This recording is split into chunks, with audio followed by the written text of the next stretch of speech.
Hey everyone, Susan Rose here, and today I'm with my friend Karlyn Ankrom, new name, Yes. and we're going to continue the conversation about social media that I started recently with my friend Jennifer, uh, where we talked about the actual content. And Karlyn and I were talking the other day about the measurement and what goes on behind the scenes and how to make sure that what you're doing makes sense for your business and is working for you. So we thought we'd hit record and talk about that a little bit today. Yeah. But before we start, will you please introduce yourself, my friend? Of course. Thank you so much for having me. I love talking with other like-minded individuals in the industry around content and everything. It's really, really important conversations to have. So I'm Karlyn Ankrom. I'm the founder and lead strategist at OSnap Social. And I love social media for small businesses and creating not just content, but content that converts. And I want other small business owners to understand why it's converting. Yes. And hence the numbers conversation we're having today. Yeah, and that's always been a really big thing of mine too. As a content marketer, I've always been of the opinion that it doesn't really care. It doesn't care. It doesn't matter what the numbers are, like the likes, the views, and everything, if it's not converting into whatever you think you should be converting it into. Because, two good leads might be worth $10,000 to you versus somebody else that might take 200 leads. So it's all very individual. It's all dependent on your business, and what you need, what your expectations are, will determine what platforms to be using, how much to be spending on that, how much time to be spending on that, and all those good things.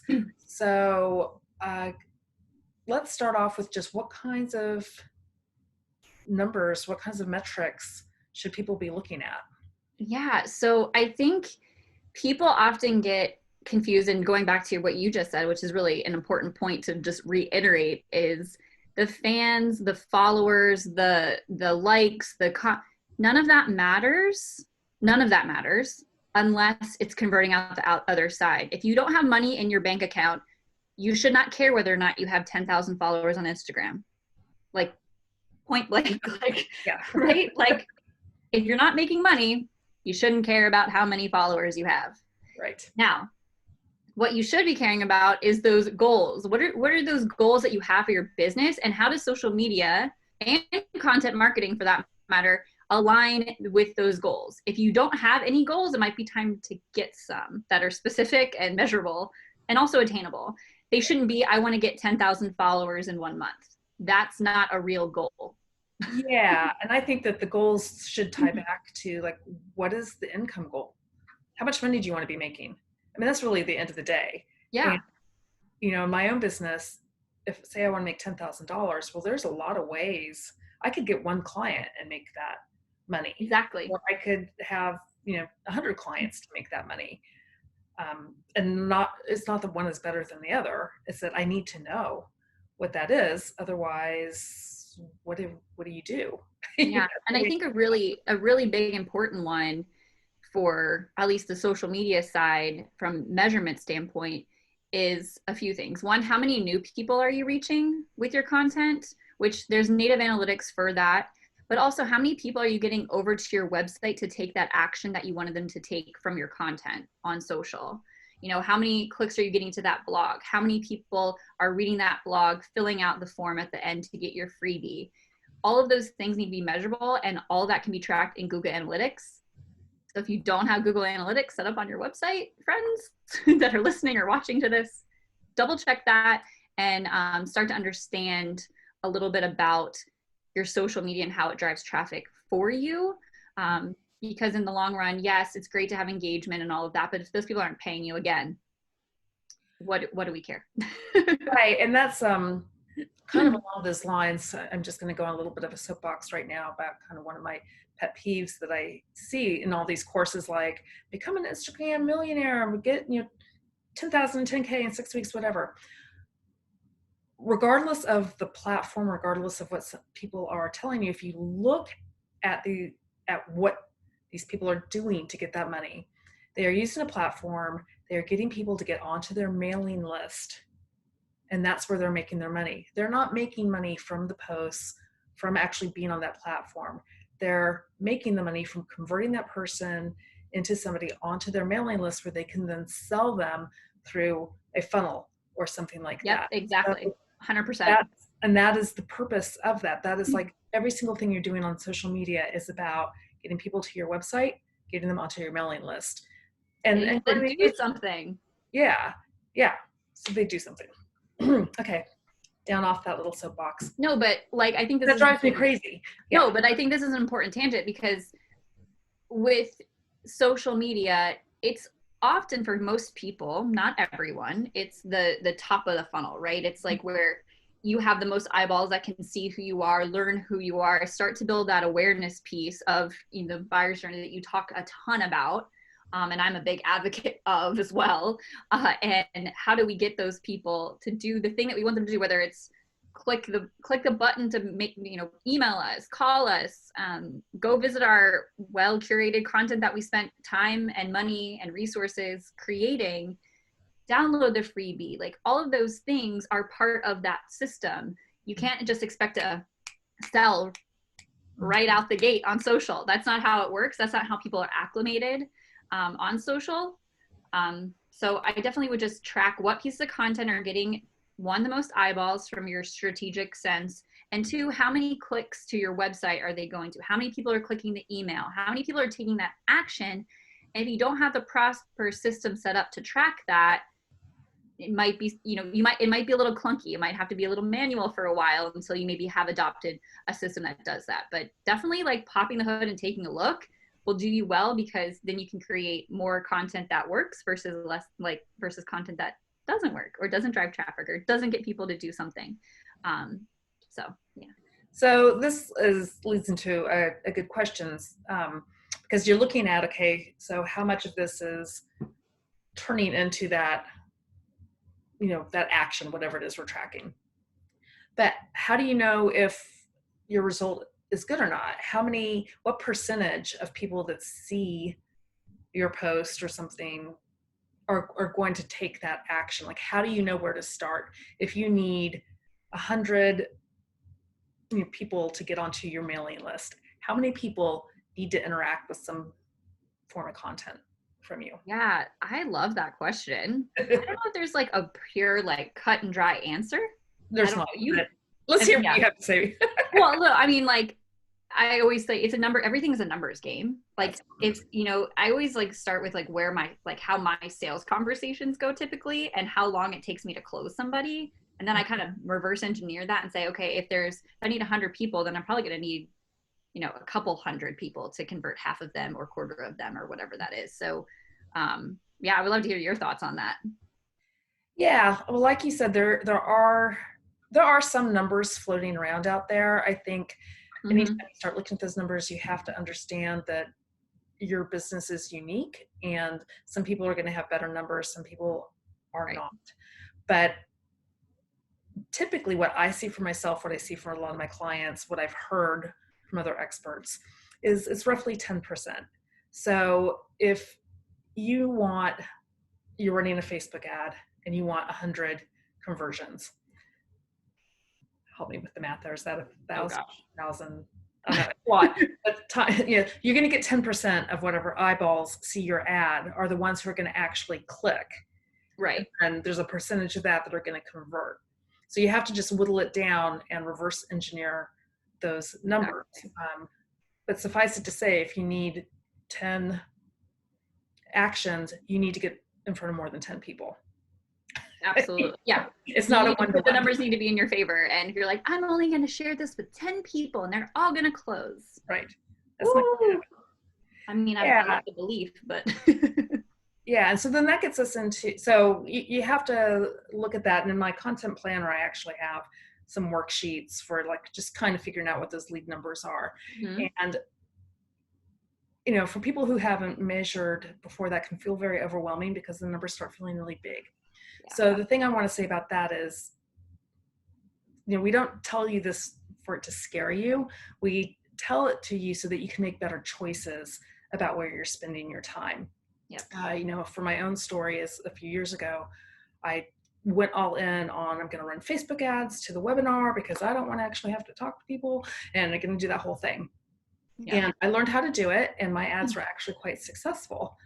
But what I realized is that given that my ads and what I was doing was quite successful, I was going to go bankrupt if I kept doing it, because just what it cost to get in front of the sheer numbers of people that I needed to get in front of in order to have the conversion numbers, of which all of them were industry standard, just didn't make sense for my business. It made sense for other people's businesses. And I had friends who were like, that worked so well for them. And I know people for whom that still works so well.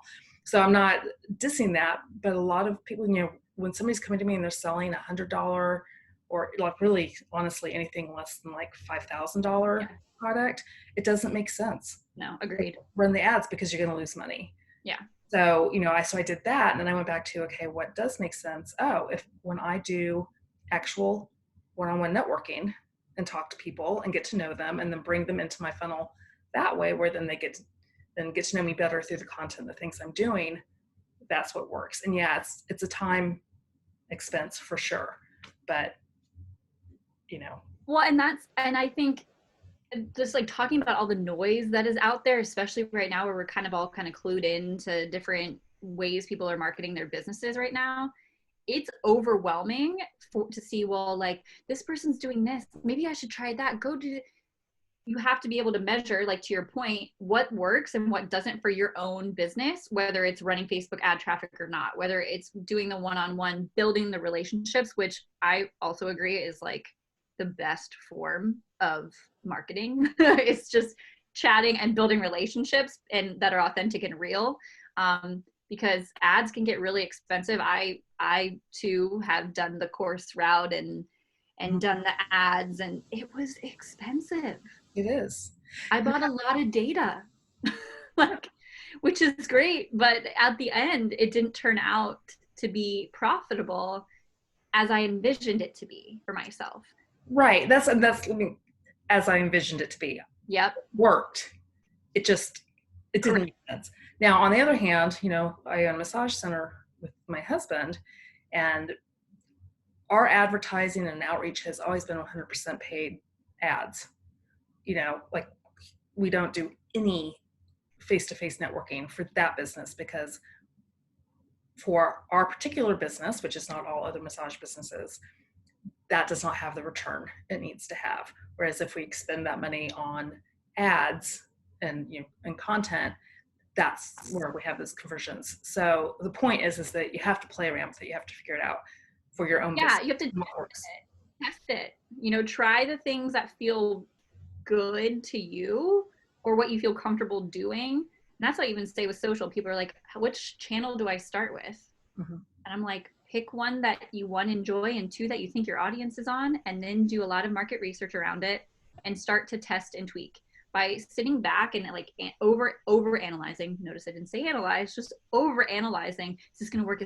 You're not going to know until you put it out there. So, I mean, social media is, I don't know if it's fortunate or unfortunate, but it's a big experiment, especially if you're new to it.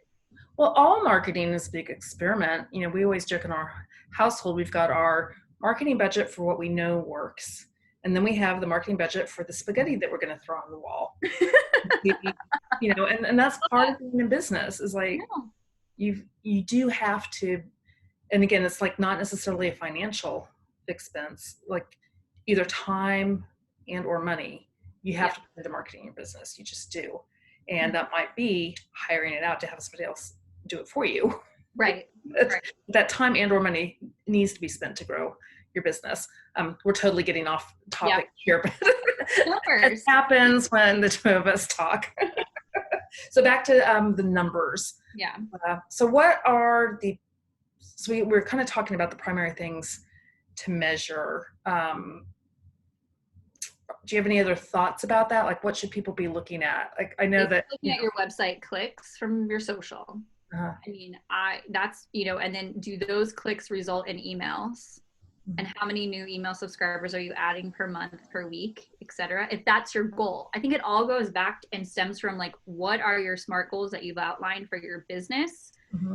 And maybe you have your own goals set aside for just social media and content marketing, and how that links to your overall business goals for the year, which is always tied to ROI and revenue. Yeah. So, you know, I think easy ones to measure are, like I said, on each of them are website clicks, email exchanges. I don't think you can really,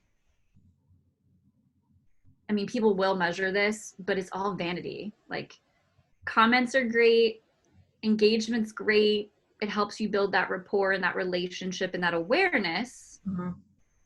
But if those people aren't paying you or taking the next step, it's tough. And I think a lot of business owners get wrapped up into like the vanity of like, well, so-and-so has more comments and shares and saves and likes and followers, and I don't have anyone. But if you have 5 or 5,000, if those 5 people are paying you, to your point, and they're generating $10,000 worth of revenue in your business, then that's a win. And I don't think people really focus on that. They just get like hung up in like all the vanity of it. And it's, yeah, there's some vanity. There's, you know, I think places where it makes sense to think about that, or like, for example, your email list. mm-hmm. Because yeah, you can have a small but mighty list, definitely. But if you go back to that 10% of the people on your list are going to buy from you, well, that's going to make a big difference whether you have 100 people on your list or 10,000 people. Well, and also, and I think we talked about this one other time, is what if, I mean, this, I don't, hopefully not in my lifetime because it would ruin my entire business. But what if like Facebook and Instagram decided tomorrow, you know what? Yeah, we're done. We're done. Like, let's just roll it up, put a bow on it, and be done. And the amount of freak out that would probably happen is insane, because you don't own your followers unless you have their email address or their contact information. You don't. So that's why it's always, the system is getting people in somewhere else where you can have that direct contact with them. Right. And that somewhere else is predominantly your email list. Yep. Email is not dead, anybody. I know. It's really not. Like, that is. Some people are like, oh, well, actually, I'm not going to get on that tangent. Yeah. But I will say, in terms of the measuring, is one of the things I do is I have a variety of different lead magnets and free offers and stuff. And so, of course, when I, you know, each of those people is put into a different list or given a different tag so that I can track who's coming from which lead magnet, but also I can track who's unsubscribing, what list did they come in with. So like, I know, for example, one of my lead magnets for a while was a freebie on writing good email subject lines. And that was a very popular one. Lots of downloads, people loved it, but they all got on my list, took it, and unsubscribed. Not good clients for me, obviously. So I stopped promoting that particular thing. I mean, it's still on my website and you can find it, but it's like, well, I'm not going to drive people to that if the people that go to it are not actually interested. And I started thinking about it. I'm like, you know, I won't go into all the reasons why I figured out that wasn't the right lead magnet for me. But, you know, you got to look at those things too. So it's not just, are they downloading it? Are those people coming and then immediately leaving your list? Are they engaging with your content? Are they opening your emails after that? Yeah. Yeah. And again, the people that open my emails and really engage and, you know, hit reply and respond to me on email are all people I've met through networking. Yeah. I mean, that I can say the same thing for a Black Friday thing that I did. Mm-hmm. I was like, I'm just going to try this, get a little extra coin around the holiday for myself. Let's see how this does while I help people kind of get organized. Right. And I did it. And all the people that bought, I've met in person or have met, you know, or have, you know, built a relationship with online in other capacities, and they've never bought from me before. Right. So it was like, still to your point, building those relationships are really important, because even if they don't buy your big full blown thing, they'll still download something. They'll still work with you in some capacity. But I thought that was just like an interesting piece of data, but a lot of people don't even like measure that. Like they don't even like say, okay, out of these, 20 people, 10%, 5%, 100% of them I've met XYZ Mm-hmm. place, or they're cold or warm leads or whatever. So it's just having that reflection, I think, and understanding your numbers and giving yourself time to actually dig into the numbers is super important. Right. And a lot of business owners don't do that because when they don't know how to, or they just don't know how to, I don't know, like have the analytical, I don't know, digestive system. I don't know what I'm trying to say, but to really think about it in a strategic way. Right. So just to recap, when people are looking at those numbers, um, where to start is to know what your close rates are. So know what your expectations are for the number of clicks, the number of whatever's going to happen, and then go look at it and see if that's actually happening or if something else is happening. And Google Analytics makes it pretty easy to figure out what people are doing with that. And then if you're getting this clicks from that, then to go look at, okay, is that person going through your funnel who clicked? Are you then getting them onto your list and on to the next thing? So it's really not a whole lot of stuff to look at, but you do need to start with knowing what your expectation is. Yeah. And that's one of the things when people talk to me about blogging and they're like, well, I want to get 100 leads from each blog post, and I have to sit back and like, that's not going to happen unless you're a famous blogger. So let's look back and like, what really are your expectations for leads that this blogging program, social media program is going to, get for you? Yeah. Making it attainable, I think, is huge. I think and I think we have to help them in that capacity, like understand what actually is attainable for them, because there's a lot of elevated numbers out there that don't make sense for everyone's business. So yeah, talking them off the ledge of that and like having them have actual like attainable goals incrementally like throughout is huge. Yeah, like, I think in my business, I don't work with very many people throughout the year. I mean, it's under 50, but it's probably more like 20, 25. That's not a huge number. So I don't need to be trying to get these like crazy huge numbers of people, driving them to my blog and stuff like that. That's not where to focus my energy. But that's not, again, not the same for my husband's business. Right. They're seeing 600 to 800 people a month. That's totally different numbers than what I'm doing. So they've got a different strategy and we have different metrics that we're looking at, and we go about it in a very different way. Yeah, 100%. I mean, it's all based on the goals and how your business model is set up and what at the end of the year, like, what do you want to be making? It all goes back to revenue and what are and then reverse engineering all of that process, break it up into digestible chunks so you can create content that is effective, so you can build your email list, so you can launch that offer. But if you have no understanding of any of your numbers right now, do a pulse check and check to see how you're doing right now, because then you can create more content that makes sense and less of the content that doesn't, and it's not getting you any leads or returns or engagement or anything. Right, exactly.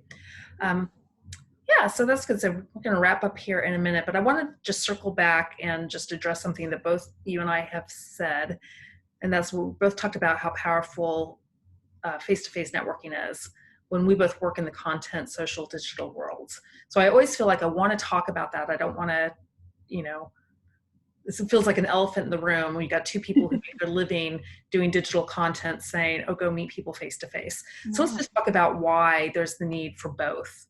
That it's not an either or, but it's like how we help each other out. And I can start with my opinion. Yeah, you go for it. I have about 4 things noodling in my brain and it's trying to spit out. Go for it.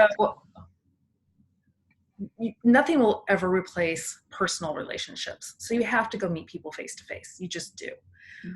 But you also need to stay top of mind for people. So content marketing, social media marketing is all about nurturing those relationships that you're making face to face. So somebody might first meet you via social media, and then when they meet you face to face, they're going to be more inclined to be like, okay, I know who you are.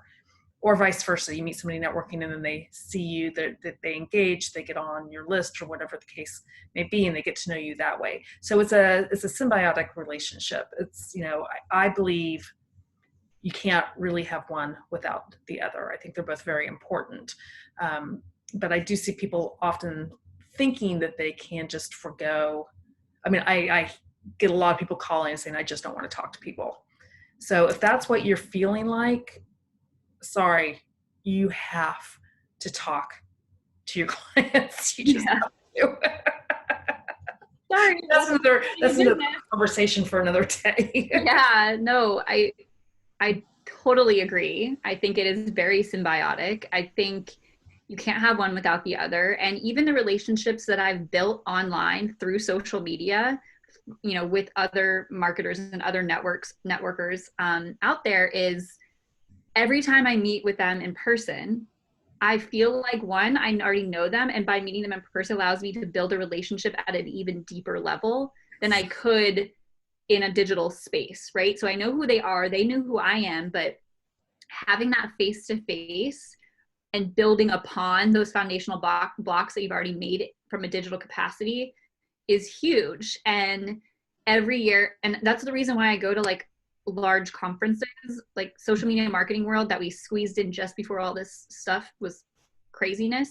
I met half of those people there online first.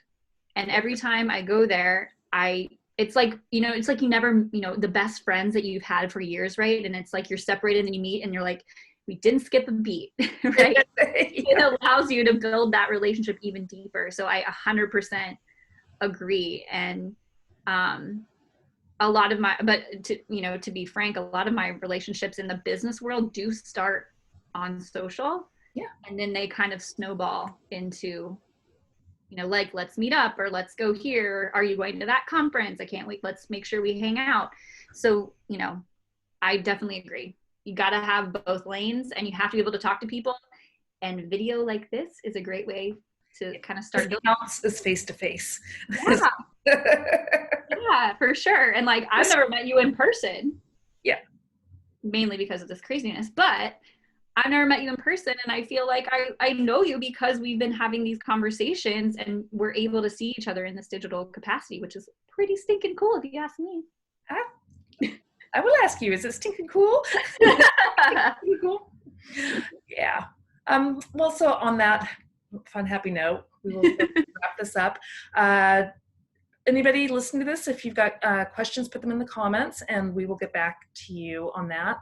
And you want to tell people where they can find you for more sage social media wisdom?